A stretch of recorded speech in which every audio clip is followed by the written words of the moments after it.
Raha tsika mendalana ihany moa zany makasika ny fihetsikehtsehana tanterahana voalohan'ny volana May iny fa anisan'ny raharaha mafampanainy koa ny makasika ny raharaha andramena androany noho ny tanterahana ny fitsarana makasika nyity raharaha bolabolana andramena ity tao Singapour.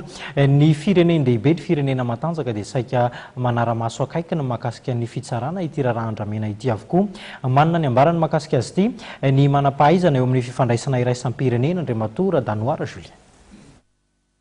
Dingana fatarana ny marina mikasika ny fanondranana sokosoko andramena ny fitsarana ny raharaha bolabola 3 alina tratra tany Singapour ny taona 2024 hoy Andriamatora Danoara Julien manam-pahaizana momba ny fifandraisana iraisam-pirenena. Tao anatina vanim-potoana nisina fiovana fitantanana teto amin'ny firenena no nisy raharaha hoy izy samy nanana ny lazainy ny mpitondra fanimby taona ny laza fa ara-dalàna ny fanondranana ary taona nanohitra izany. Tao anatin'ny tetezamity iny dia efa namoaka lalàna hoe tsy azo avoaka intsony ny andramena.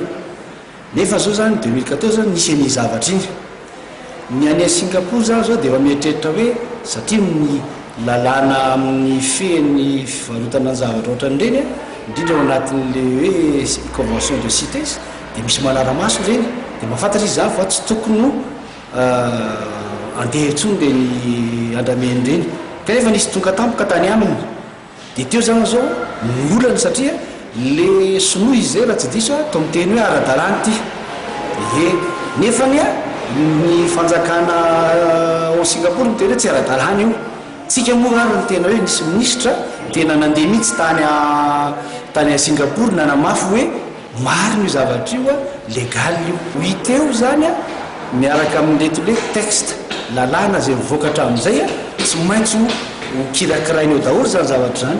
Iza manana marina amin'io zavatra io. Misy eo daholo ny zavatra rehetrarehetra zay mety nafenina hatramin'izay. Nandalo teo zany Andriamatoa Belzika, nandalo Andriamatoa Coul-Roger, nandalo Andriamatoa Ravelonarivo.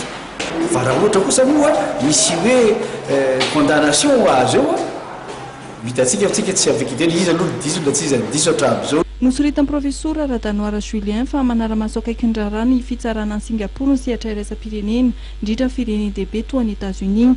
Tsingisendrasendra hoy ny professeur Danoara Julien mifandalovan'ny filefitry ny sekretera-panjakana Amerikana eto amintsika amin'izao fotoana izao.